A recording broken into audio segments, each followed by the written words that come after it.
The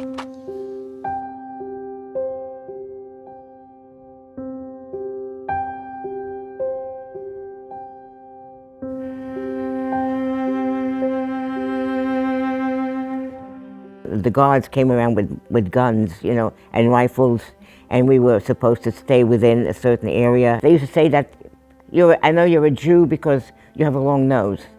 I feel that this experience is going to be eye-opening, and it's going to tell me more about what actually happened during the Holocaust.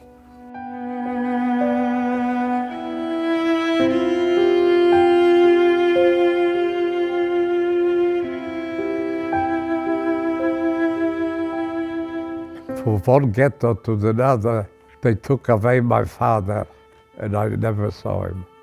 I think this experience is going to be really beneficial and interesting to me because I would love to get to know a first-hand story from a Holocaust survivor.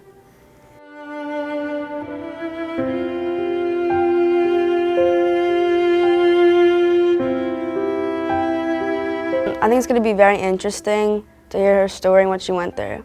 I was 12 years old when I came to the concentration camps. They didn't call us by the name, they called us by the number. And that they're more than just like their numbers, then they have a story and a life behind.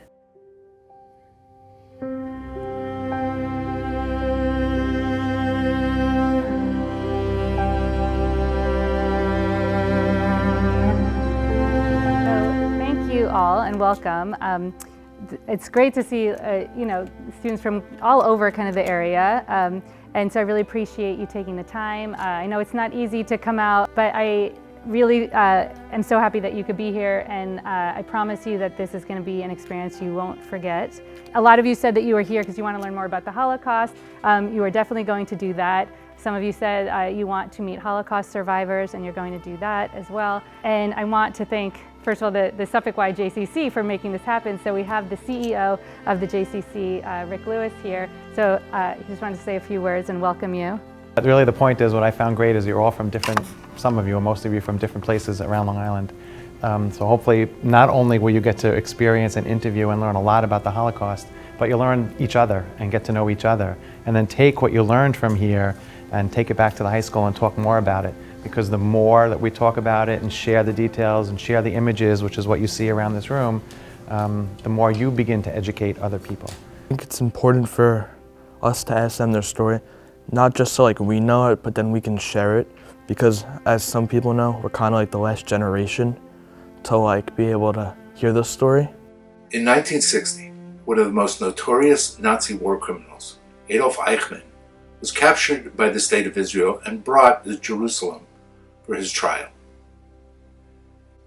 During his trial, many Holocaust survivors who had never discussed what had happened to them during the war were called to testify in court. And it was then that they began to tell their stories. You are fortunate to be the last generation of young people who will be able to sit and hear firsthand testimony from these survivors. I think this experience is going to be very educational but also informative on just kind of the personal feeling and the personal story of the Holocaust. I think this experience is going to be very meaningful to me. The survivors that we are going to meet want to tell their stories, but as you can imagine, for some survivors, this was pretty traumatic.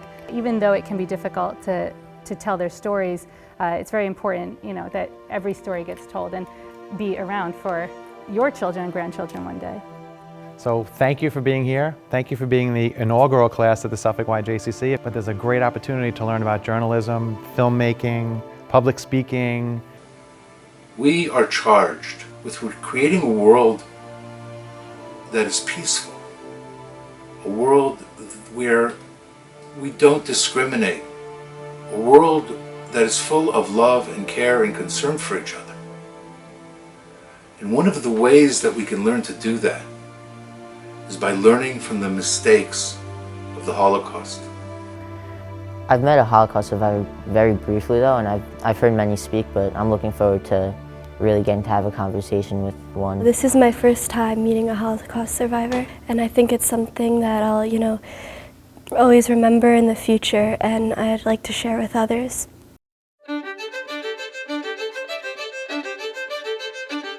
Hi everyone, my name is Dan Pashman. So my job is that, my main job is that I host a food podcast. It's called The Sporkful.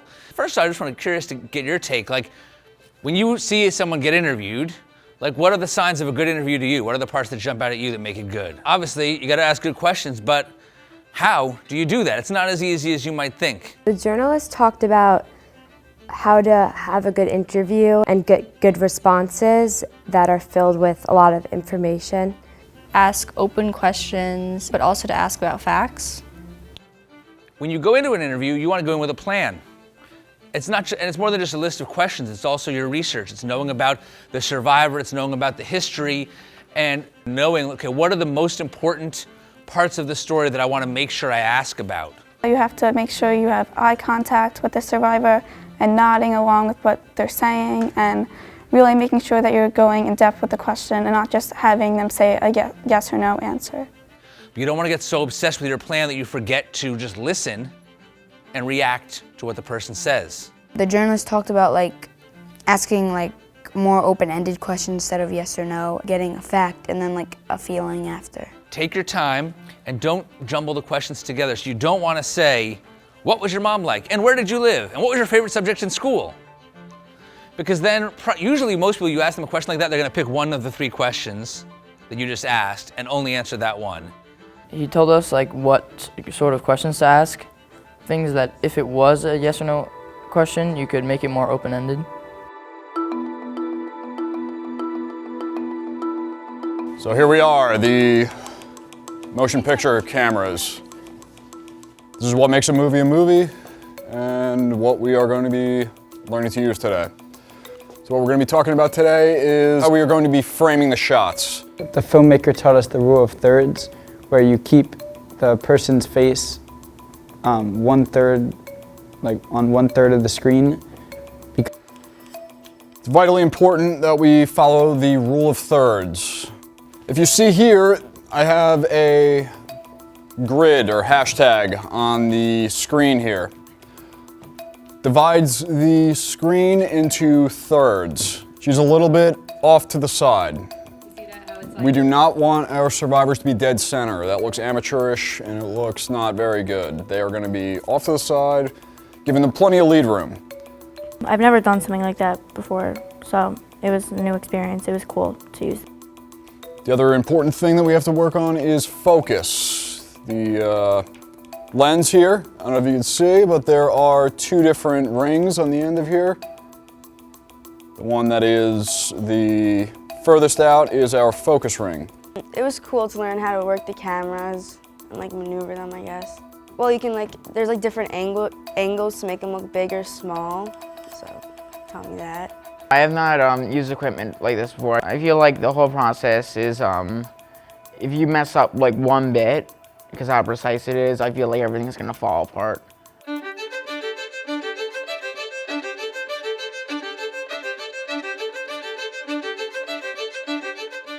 Today I'm going to be interviewing Irene Halegua. Pearl friend. Mayor Usharovitz. Going into the interview, I'm feeling a little nervous, but very excited to meet her. Kind of anxious of how the interview may go. I'm excited to ask him the difference between the two ghettos he was in. Kind of excited to hear his story, kind of a little nervous. So I'm just kind of interested to hear about his whole journey after the war. I'm feeling excited. I'm a little nervous, but mostly excited. I'm feeling a little anxious, but I'm excited to hear her story and what she has to say. Really excited to hear her story and how her life was affected by the Holocaust. I'm looking forward to asking her about what her message is to share with the next generation. Of course, the facts are going to always be reiterated, but what sometimes gets lost is the way that they felt during this time, and I think that's really important to kind of spread and how this should never happen again.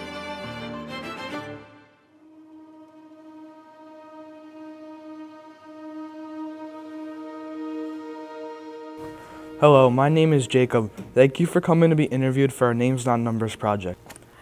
Can you please tell us your name? My name is Meir, M-E-I-R, Usharovitz. I'm born in Poland. Name of the city is Pamianitz. I'm born September 15, 1926. My name is Pearl Friend, marriage name, and my maiden name is Pearl Silberblech. I come from Poland. It was a town, you know, where it was half of Polish and half of Jewish. I had a little brother, 6 years old, but she was killed. Before the war, I lived with my grandparents, with my grandmother, my mom and me and my dad and my little brother and my aunt. My name is Irene Halegua. I was born in Brussels, December 20th, 1931. My parents had 3 children, and I was the oldest. I used to spend a lot of my time with my grandmother, my mother's mother, who was a doll, an angel, and she used to take me by train to France to visit my great aunt. And I used to stay and live there, and went to school there sometimes, all before the war. My father was a cap maker. My mother used to light candles on Friday night, and we were eating supper all together, the whole family. We were 3 brothers. I was the middle one. The extended family, I had a very large family, uncles, aunts, cousins, very large. And the holidays we got together, like Jewish life. We kept kosher and everything. You see, everything came from the church. The priest preached always something against the Jews. One of the rumors was really very bad. What it was about? The Jews using Christ's blood to make matzahs for Passover. The Jewish people were treated before the war not so nice. They didn't like the Jewish people. My father was, they're not very religious, but they kept to their faith, you know. But my grandmother was very religious. And she made everything very nice. She used to sing all the songs, and I learned to read, you know, listen to them. I used to love, she used to tell me stories of the Bible. She used to make everything very, very pleasant, very nice. We spoke Jewish at home, Yiddish. What they did is they spoke Polish, but they always, because we couldn't understand, so whenever they had an argument, they always talked in Polish. Did you have any hobbies? Yeah, I collected dolls. We had a lot of relatives from Poland used to come and visit us all the time. And they used to always bring me a doll. I enjoyed school. I learned how to embroider in school. They had girls' classes and they had boys' classes. And it was all in a big building. And I remember that whenever recess was, we used to all get into the same time, into the room, you know. We used to play together. They used to say that, I know you're a Jew because you have a long nose, which hurt, you know. But when I was a young girl, it was too young to really know much about that.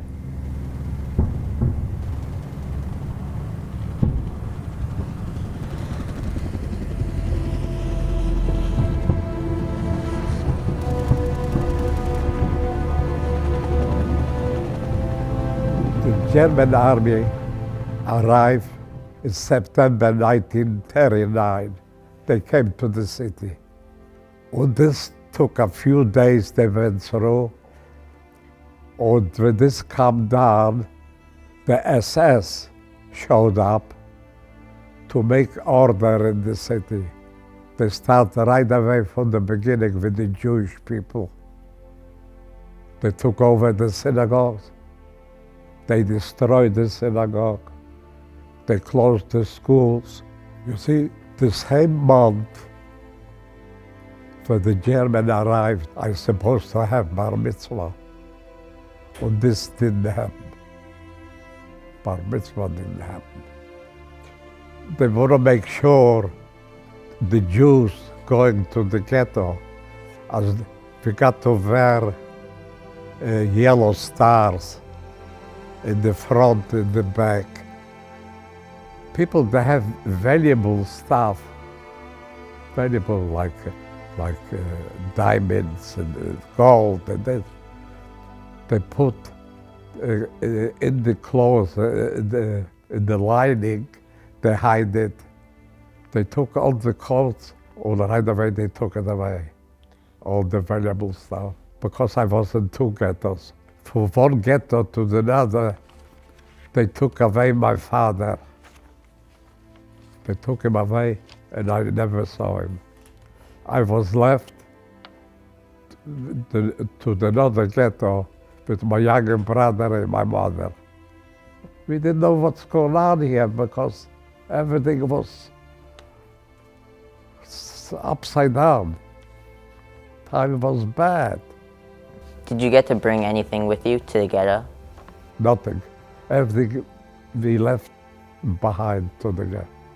In 1939, and we went to sleep with the Russians, and we got up with the Germans.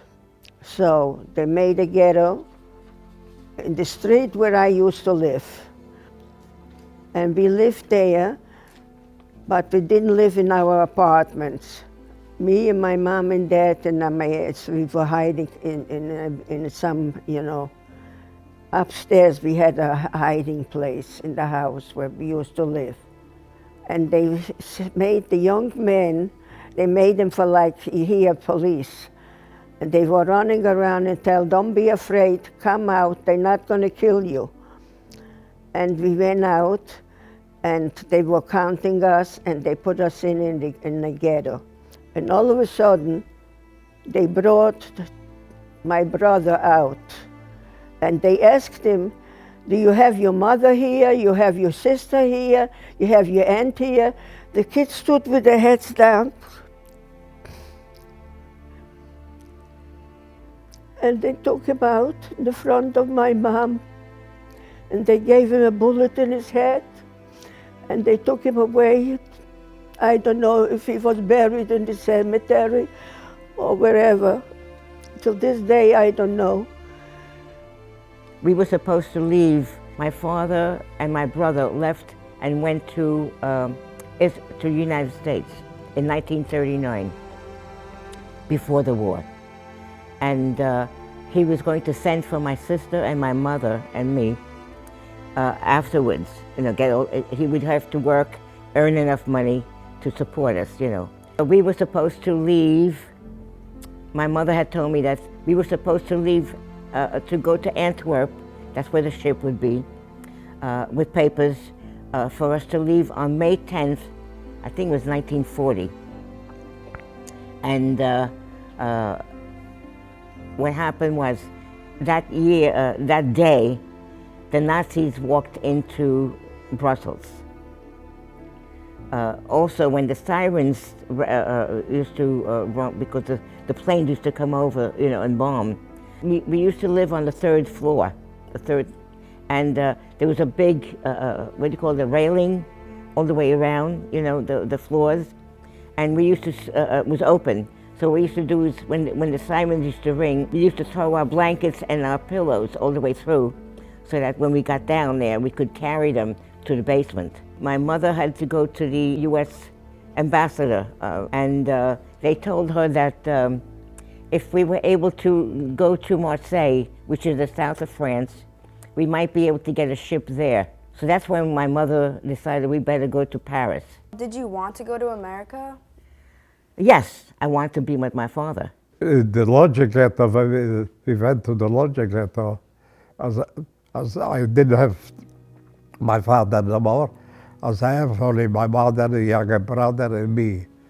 People starving. You can see people laying in the street. I got myself a little job over there in the ghetto. They took young people in a place to sew buttons for the uniforms for the German army. Later on, time was going on in the ghetto when they decided to close this ghetto, the Lodz ghetto, the second ghetto. The Lodz ghetto was a bad ghetto. You got a very bad feeling if you will survive. In the Lodz ghetto, they brought from different places. They put small, tiny ghettos, or they collect groups of Jewish people, and they brought them to the Lodz ghetto. It was a very big textile factories over there. In all the factories, they belonged to Jewish people. I tell you, we didn't have no news. We knew bad things going on, but we didn't know exactly things what can happen next step. I lived not in my house. I lived in somebody else's house, an apartment. We were two families together. We lived in that apartment. Into the ghetto, we couldn't bring nothing. They went into the houses and they took everything out. They liquidated the ghetto, but we didn't know where we were going to go. We just stood like the way you see me now. We stood from morning till 6 o'clock in the evening, and they took us out and they put us on those wooden trains, and they took us to the concentration camps. And the first camp was Budzin, near Krasnik. We stood there, all women separate and men separate. We were wearing this Jewish star, you know, the Jewish star on the clothes. My mom was there in the kitchen, and I was working on the field. We stood there a couple of months, and we went to Mielec. On my arm, concentration lager, KL. And there I worked on the airplanes. I cleaned the airplanes. Everybody had to live separately in an apartment, and we used to have a kitchen there, and they used to bring us to take in the dining room, and we used to eat there our meals. They had barbed wires, so we had to crawl. We had somebody helping us to get on the other side, and we had to crawl under all the barbed wire to get to the other side. It was scary. We were arrested in France because we traveled and we had to show papers all the time. Wherever you went, in every town, and everywhere you were, you had to show papers. They would come around and show papers. And your papers were actually said Juif, and we had to wear the Star of David. It was scary. We were in a barrack, and the first night that we were there, remember that, we slept on straw, on the floor, and every day at 10 o'clock in the morning, they used to give us bread. So you stood on line for the bread. We had it on the next to us, and the rats came over us. The rats crawled over us, you know. And I used to sit by the barbed wire quite a way, and I fell on the barbed wire, and I have barbed wire marked on my back, even now. The guards came around with guns, you know, and rifles, and we were supposed to stay within a certain area, you know, and we couldn't have music, couldn't do any of that stuff. So from the age of 9 or 10, I raised my sister. All through the war, I was the only one she had, so I took care of her. Yes, the French resistance helped us get out, and took some of the children out and brought them to various orphanages. It was scary, yes, it was scary. I thought I would never get to see my mother again. And actually, I thought I would never get to see anybody, my grandmother or my aunt or my father in the United States or my brother in the United States. I really didn't feel like, I thought I was an orphan.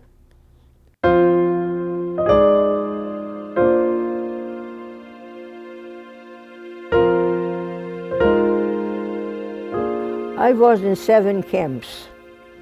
From Mielec, we went to Plaszow. From Plaszow, they took us to Auschwitz.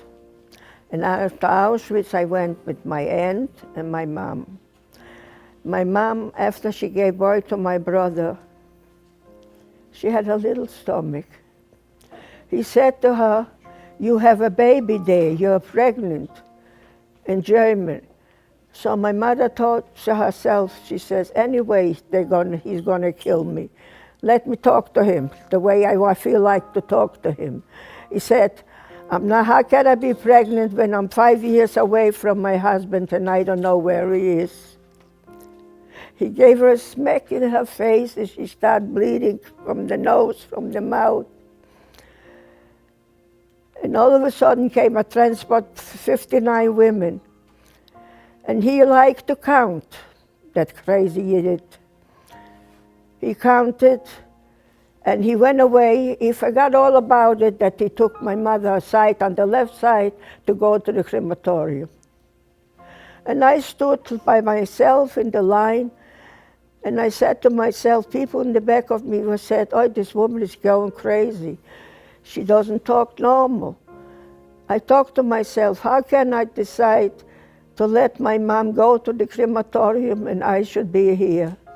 I said, whenever my mom goes, I go. I'm not going to let my mother go by herself. I put my mother in the line, in my line, the 4th one, that he shouldn't see her at all. And I got my mother back to myself in the line.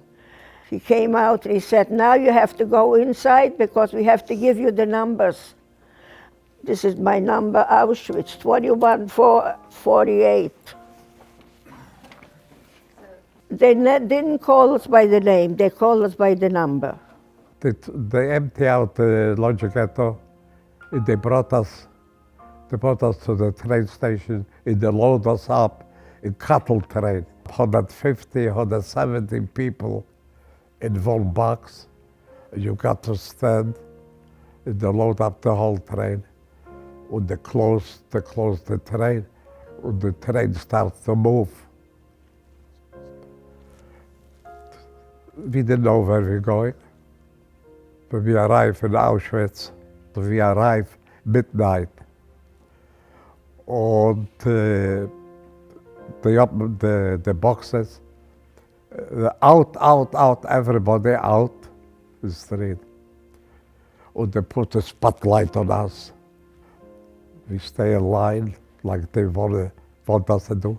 And those people, the German people, the SS, in both sides, they watching us and they go through and you. All the newcomers that came in, everybody goes to Birkenau. For over there, this was the place. If they choose you for work, or they choose you for the crematorium. They came to me and my mother, as the guy told, you go here. My mother and younger brother, you go there. As they split us, I went one side, my mother and smaller brother, they went another side. I never saw them yet. Suddenly, somebody grabbed me by hand. I didn't know, because you're always scared. They take you away to the crematorium or something. As they grabbed me over there, they said, come. And they brought me in a tent. And they told me, sit down. And they start punching numbers on my arm. I can tell you the number. This is B769. 8. So my mother, she wasn't told the way we were. All the children in the orphanage were Jewish. There were no other children. The only thing is that people in the town knew that we were Jewish. We were there about 8 or 9 months. The people at the orphanage had heard that we were on the list for the Germans to come and take us, the Nazis to take us from there to go to Auschwitz. The French resistance then came and took us, my sister and I. We went up all the way to the Alps, which is a town next to Aix-les-Bains, which is a big town for underground people, for the resistance. My sister and I we were sleeping in an attic, mansarde. We say in French, mansarde. Later on, some other children came, a boy and a girl, came to stay with us also. Their father had been a big shot in the underground where he lived. I think it was either Hungary or Czechoslovakia. And his wife and children were taken by their underground to our area, and they were hiding by us. I was working. I would help clean up in the restaurant, and I would help them in the hotel, help them change sheets. And I couldn't understand why the Nazis wanted to come and get us and kill us. So what I did is I started going to church, and I tried to become a very good Christian. I was wearing a cross, and I had all the pictures of the saints that I was holding in my pocket. In case anybody came to see me, they could tell I was not Jewish, but I was Christian, and they would leave me alone. They put us in an apartment, in a barrack, women separate, men separate. In the morning they called it a Stubendienst, a girl who she took care of the barrack, and she used to wake us up in the morning, 6 o'clock in the morning. We had to go out to the appeal, and they had to count us if we are all right. And then they gave us black coffee and a slice of bread. So it came the Stubendienst who was taking care of the barrack said to my mother, "Do you know what date it is today?" She says, "How can I know? I have no home, I have no calendar. Today is Erev Rosh Hashanah." And there was snow already. And she says, "If you would be home, what would you do?" I said, "I would light candles and I would go to the shul to pray." And lunchtime, they gave us a soup. We couldn't eat it. I don't know what they put it in. It looked like, I don't want to say it, looks like worms or something.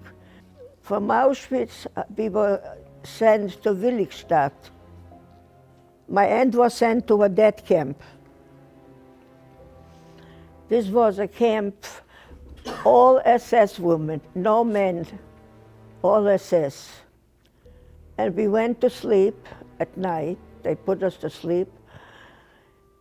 And they didn't feed us in that place, in Willigstadt, in that barrack. I said to my mom, "Mom, I'm so hungry. I feel like I'm dying." She says, "You're not gonna die." I don't know where she hid that piece of bread. She says, "I have a piece of bread for you." I talk now, I have chills when I talk about it. I said, "Mom, if I'll eat it, I'll take away the piece of bread, you're gonna die." She said, "I'm not gonna die. I grow up already, but you growing. You have the piece of bread." And I took it, I had no choice. She stood next to me and she says, "You have to eat it." And I ate a piece of bread and I went to sleep. One thing I was learning very fast, don't be wise guy, keep my mouth shut, you stay away from trouble. Because I saw these people start to talk to each other, and you say something They didn't like it. Right away, this guy, the couple guy, took you out for the group, and they took you away. I keep quiet, and I didn't stay away. I didn't make no friends, and I went for myself. In the evening, the whole sky was light up. The smell was bad. Or this crematorium was going on 24 hours a day. And they took people after people after people to guest chambers or later to the crematorium. You live day by day. So you ask me now how I survive, I cannot tell you. Can you describe a typical day in Auschwitz?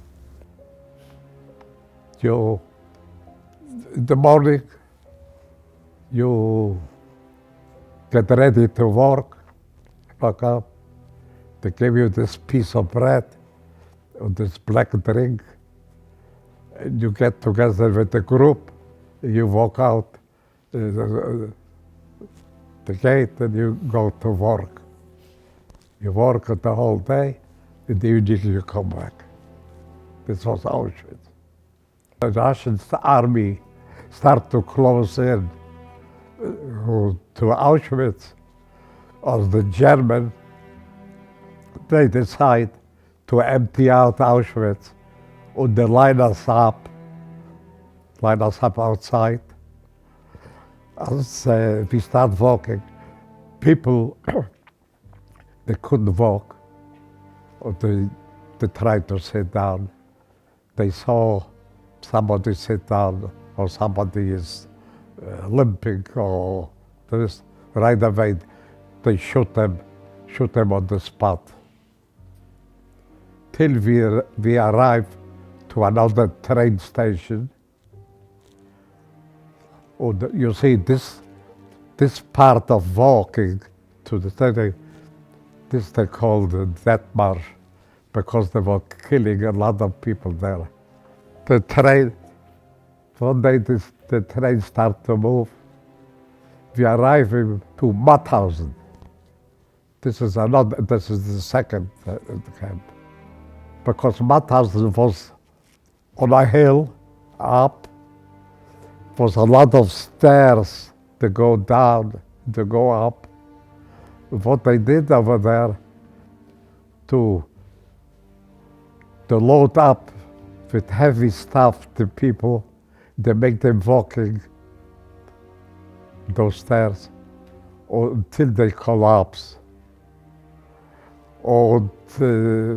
Lucky me, I didn't stay too long over there. They moved me to another camp. This was already the third camp. They called this Ebensee. Those two children, mother and father. The father had escaped from his concentration camp in Hungary or Czechoslovakia, and he had known where his family was, so he had come to see them, and the Germans had followed him, the Nazis who followed him, and it was wintertime, and so they went through all the rooms and all the hotel rooms, and they arrested all the Jews that were hiding, and I was scared to death, really.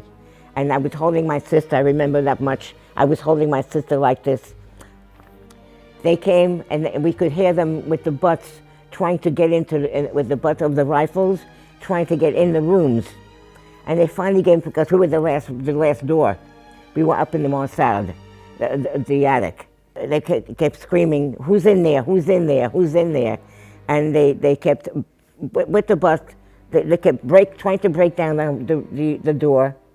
And finally we heard the creaking of the wood. We could imagine the pieces of wood coming off, from the door. And just as the door was starting to come down, they were called away. God was with us.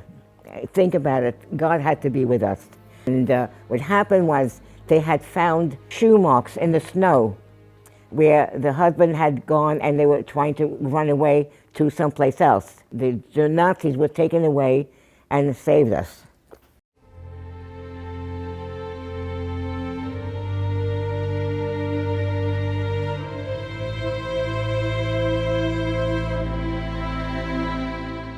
We could hear the airplanes over Aix-les-Bains bombing, very scary, because we didn't know what planes were, whether it was Americans or Germans, you know. We heard shooting, and we started to hide because we didn't know whether the Germans were coming to get us. Somebody looked out and they saw the jeeps, American jeeps with soldiers telling, shooting up in the air and saying, "You're liberated. You're liberated. You're free." What a great feeling. What a great feeling. Except that I didn't know where my parents were. I didn't know what was going to happen to me, you know, and I was really frightened. Suddenly, one morning, we didn't say no guards. All the Germans, everybody disappeared from there. And nobody knew what's going on. But right away, oh, the war is over. What happened in Palestine was a brigade, Jewish people in Palestine. They went to join the British Army to fight the German. When the British Army came into the camp, those Jewish people in the army, they came in with the British Army to camp. And they started to collect teenagers. In the morning, that man said to me, "You're going to be sent to a different camp." And it was true, they sent us to Theresienstadt. We didn't know that this is the last camp. They're going to kill us. They're going to gas us, and they're going to kill us. And they brought us into there to this camp. Was no windows, no light, no floors, concrete. And we stood on the floor. And all of a sudden, I didn't know that man. He was my husband. He was in the Polish-Russian army. And he was in a tank. He had on his own, he had 139 tanks. And he was with him, a Russian officer, the name was Zhukov. And he said to him, "You know, I just heard on the radio that they brought 129 women and they're going to kill them." They put the army around that building and they couldn't open up the door. They locked it so that he had to use a gun to open up the lock, to break that lock to go in. When he came in, he asked, "Who talks here Jewish?" So my mother stood up and she says, "I speak Yiddish." He went over to her and he asked her, "What's your name?" And she says, "My name is Anna Silberblech." She said, "You know Anna Silberblech? You know, Mrs. Silberblech, your husband is alive. He's here in Russia." What happened was a rabbi had heard about all the Jewish children who had been hiding, had been turning Catholic or Christian. They wanted to make sure that all the children who were Jewish remained Jewish and were saved. So I don't know exactly where in France it was, but he opened up an orphanage for us. The Americans came and they would give us hot cocoa every Saturday morning, which was great. It was something we looked forward to. Here we had the Shabbos, you know, the prayers and everything else from the rabbi, and then we had this nice hot cocoa. It was great. I had KP duty in the orphanage.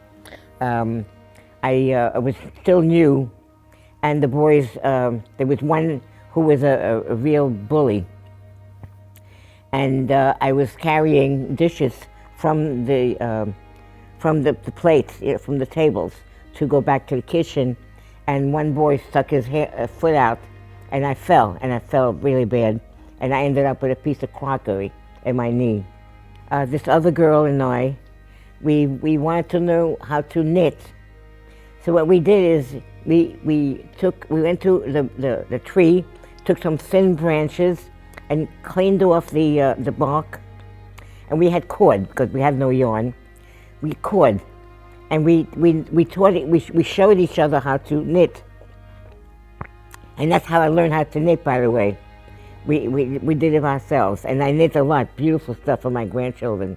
My great aunt, when I was in the orphanage, she came to pick us up for 2 weeks, and she took us to where she was hiding. My mother took us to Paris, repatriation camp, and families would be together. We were there for quite a while. My mother took us by train to Brussels, Belgium, where my grandmother was. She had been hidden by her neighbors, who were very good to her. She was a nice lady. She was a great lady. And so we went to stay with my grandmother. We all went so sick, about a rundown. Skin, bone, we couldn't move. They loaded us up and they brought us to Italy. They knew already our condition, how bad we are. They had already doctors, nurses, and everything else over there. They took care, first thing, they check us out, or they start to feed us very, very little food. A lot of people from the camp, they run on the storage, or they start munching food, or the stomach couldn't take it, or they start to blow up.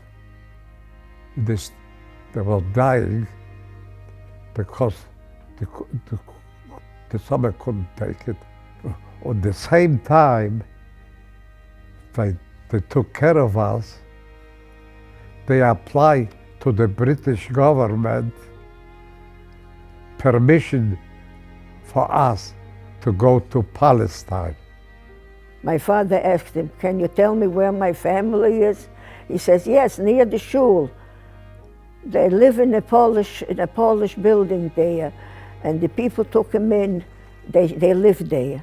So he came there, and he rang the bell, and the Polish people opened up the door, and they took him into our house. And the first thing he asked my mother, "Is my Kaddish alive? Is my son alive?" My mom started to cry, and I started to cry. And my mom said, "No, my darling, we lost our son. They killed him in front of me." My husband, he was not my husband, he was, he came to see my father. And he came in and he said to my father, "Mr. Silberblech, I want to ask you a very smart question. If you're going to take that question, all right. Can I marry your daughter?" My father says, "She's only 17, but you have the right to marry her because you saved her life. Thanks to you, so she's alive, and my wife is alive."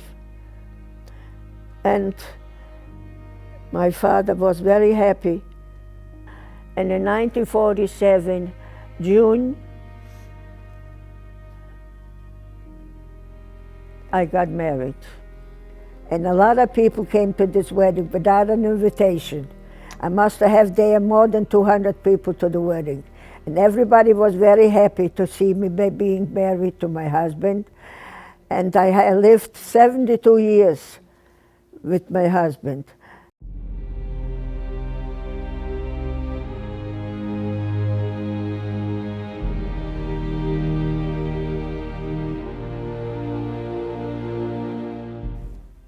How do you reunite with your father and brother after the war?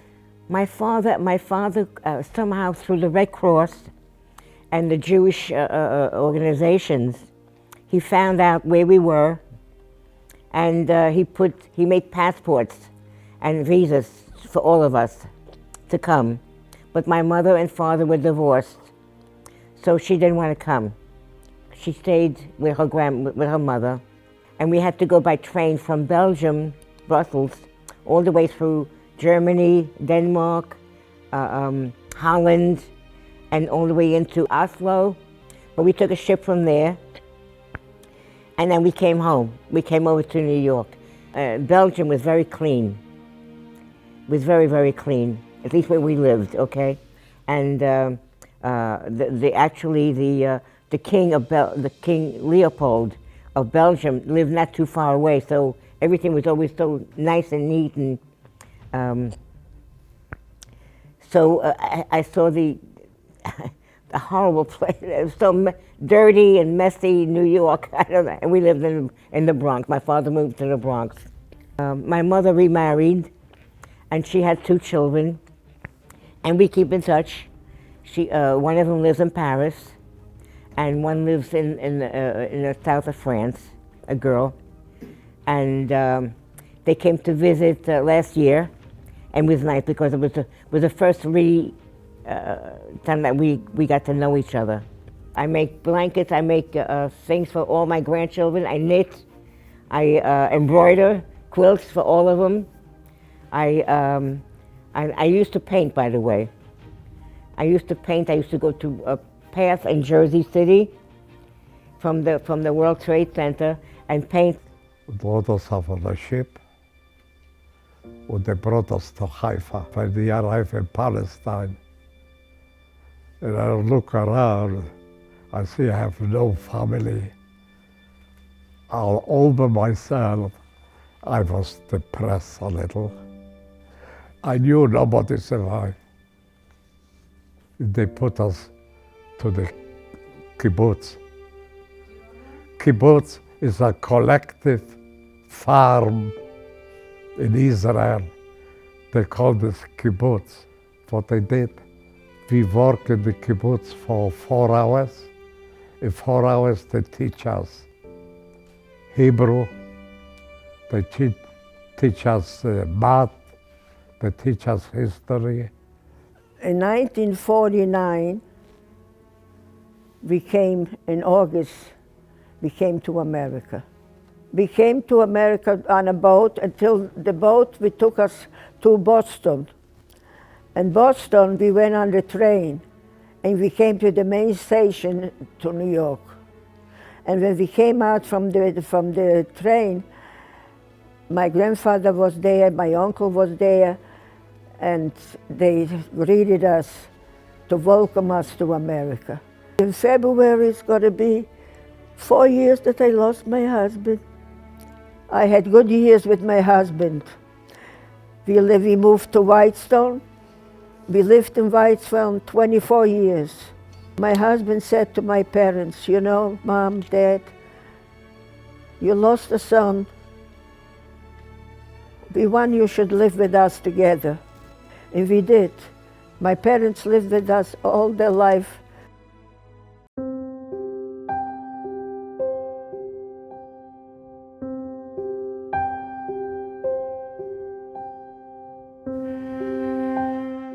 What is your message for the next generation? Be good. Take care of your family. Take care of your friends, your good friends, but mostly take care of your family. Your family is the most important thing in your life. Did the war change the way you live like today? No. No, but it's too many memories and of things that happened that I wouldn't like to happen again. If I met someone who denied the Holocaust, I would be kind of shocked and surprised that someone could think something like that. And I could do something like show them this documentary or something similar. I feel like my responsibility is to like share her story and like just make other people more knowledgeable. The people like after us won't be able to, and this project can only go on for so long. Once this movie is like completed, I would tell people about it so I can see and hear like actual survivor stories. Once I see this movie, I can show it to other people to spread awareness and stop more people from becoming anti-Semitic. If a student asked me if they should do this project, I would 100% say yes, because it's a great experience to have. Oh, Eli, no. Eddie. Eddie.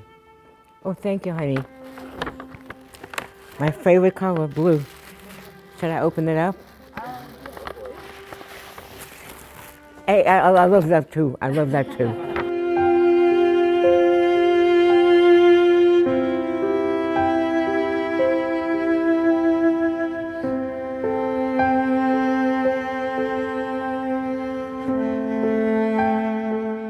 Tell you the honest truth. I believe in God and my way, that God let me live through the Holocaust. Where was God? To kill 6 million Jews and 1.5 million children, and my brother was in the middle. Where was he? He was sleeping, he was blind, he was deaf. What was it? You should know life should be better. You should know about the Holocaust. You should live a good life and enjoy your life. I pray to God it shouldn't happen, not to you, not to my grandchildren, not to nobody in the world, because it's a very bad experience. I would say it's a great opportunity, and just the future in general, that they can tell their grandkids or kids that they talk to Holocaust survivors and then talk to them about the Holocaust. If I met someone denying the Holocaust, I would tell them that what they're saying, that they don't know the true facts, and they probably didn't meet someone where it happened to and how that affected them. I would tell them maybe to watch this video and understand what happened. Once this movie is finished, I think showing it is a very important thing for other people to hear these Holocaust survivors' stories, not just us. One message I have for my generation after hearing a survivor is this idea of listening, but also this idea of educating yourself, because I think that educating yourself about the Holocaust is one of the only ways that people are going to remember what it is, but also just realizing the feelings that each one of these survivors went through is so important. I would just really like to thank Mrs. Friend. I'd like her to know how much it means to us that she shared her story with us. I know that it's very difficult for her and the other survivors to revisit the times that they lived through, but I'm really grateful that I got to learn from her. Oh, thank you very much. Thank you. Oh.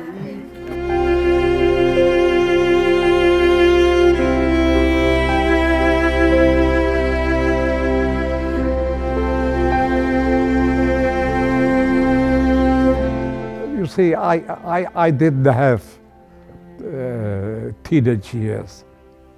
For me, no. I can tell you, keep schooling, get smart, and see what's going around you, what's going on against the Jews. I'll say, be aware what's going on. So Mayor told us that his message to the new generation would be to remember what human beings are capable of, and I think it's important to recognize that. Remember to always stay kind to others, because people can be terrible. If I saw a Holocaust denier in person, I would be upset, because it takes a lot for a Holocaust survivor to tell their story.